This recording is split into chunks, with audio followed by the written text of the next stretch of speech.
Right from the beginning, when a child is diagnosed with a hearing loss, one of the biggest misconceptions that we have among parents and among the general public is that when a child is finally fitted with a hearing aid or is implanted with a cochlear implant, that he or she will be able to hear with no difficulties whatsoever and that no additional support is necessary. But unfortunately, this isn't the case, because this is when all the hardest work actually begins.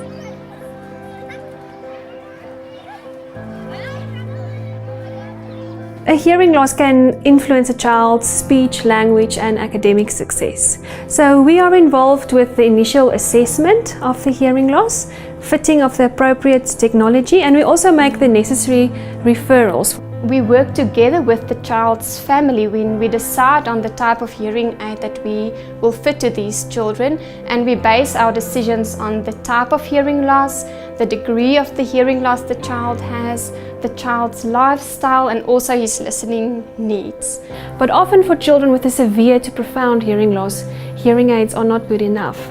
So we have to refer the children for a cochlear implant. A cochlear implant is an electronic medical device that actually replaces the damaged inner ear. So if we look at hearing loss, the ears are only the way into the brain. So having a hearing loss is almost like having a doorway problem.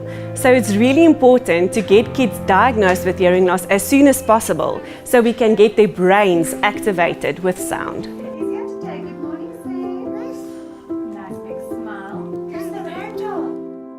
Once a parent suspects that a child has a hearing loss, their first port of call is the Ear Institute. We have a very close relationship with the audiologists at the Ear Institute. We are part of the Ear Institute's Cochlear Implant Paediatric unit. Here at the Eduplex, we also offer mapping sessions. We connect the cochlear implant to the computer, and we've got specific software to program the cochlear implant and to set it according to this child's specific level and needs.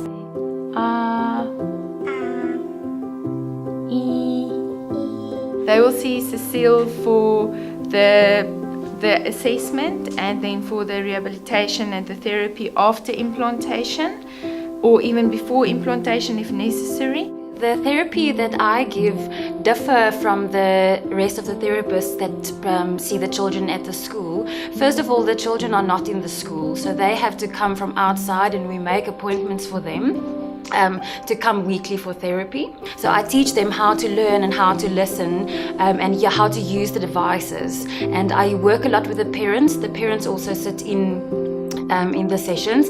When I first came here, I really didn't know what to do, and Anyasha was hardly saying anything, he was hardly speaking.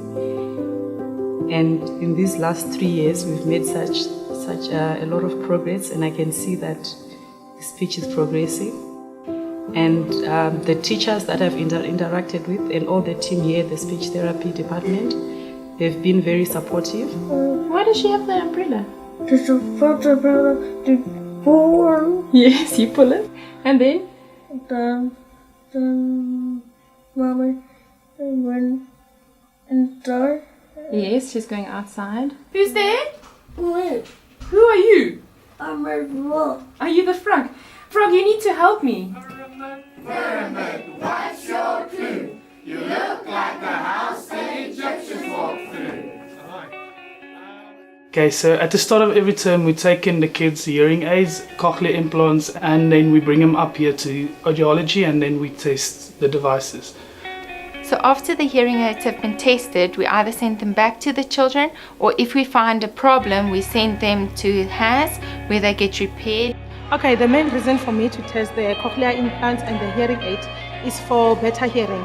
When the children arrive in class, I'll take the hearing aid and start by checking the batteries, the tubes, if the nuts are hard or broken, the mold also if it's not hard or broken, because if one of these things is not right, it can disturb their hearing.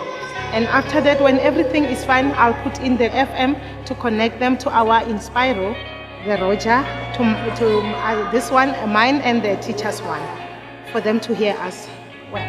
Okay, usually when I come into class in the morning, I take my Inspiro, there's a sync button on it.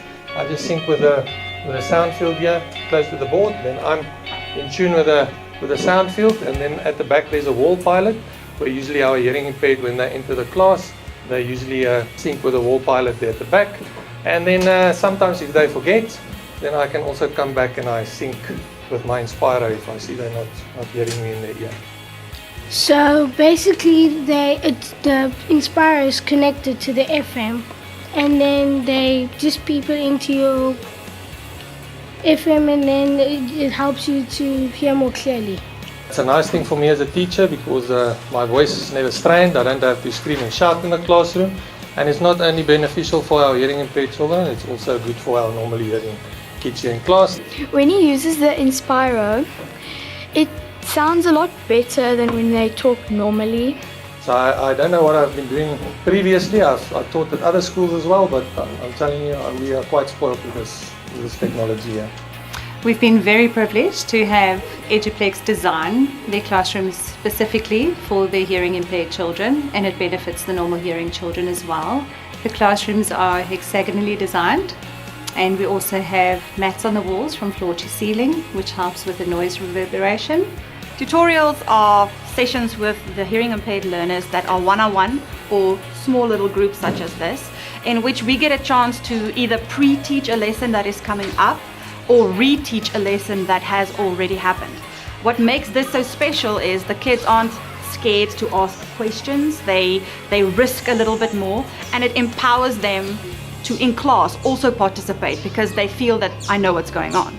And then we also have individual conversations where the teacher and the child is in a room and we have a conversation. We can either use a book or an activity where we just discuss things that happens and we follow the child that gives us the lead.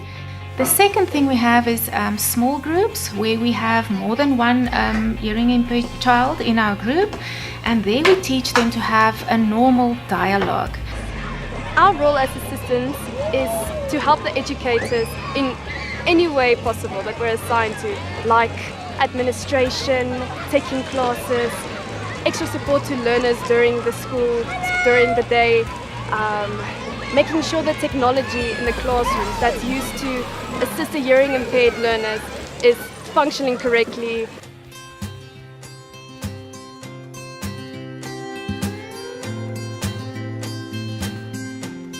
My role as a deaf support teacher is an extension of the classroom. So what I do is I go into the classes and then I can sometimes do some pre-teaching. That is when I take the child and I work on a new concept that the teacher is going to do the following day, so that when the child comes into the classroom, he knows exactly what's going to be taught, and it makes it easier for him and it helps his self-esteem to know something already and to know what the teacher is talking about.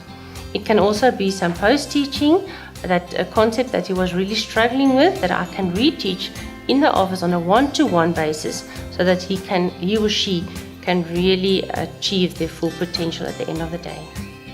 It's actually fantastic that we as a therapist can be on the school property when it comes to working together as a team with the educator. It's very easy to just quickly pop into the classroom and ask the teacher, are there any specific difficulties that the child with the hearing loss is struggling with in the class? So this is where the speech language therapist comes in. And she basically, especially with the youngest children, focuses very much on developing listening skills and spoken language.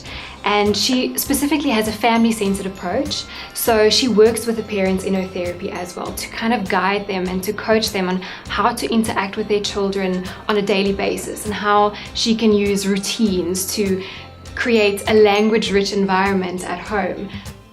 Am I being serious? No. No! What am I being? Sarcasm. Yes! Sarcastic! Boom! That is what I'm talking about. As the children start moving into the early primary school years and into the intermediate phase, the focus of the therapists basically changes to a more academic one to maintain focus in a mainstream classroom environment and inclusive education. In 2002, at the opening of the Eduplex preschool, former President Nelson Mandela actually said that what we're doing here is turning tragedy into triumph, and I fully believe that with all my heart.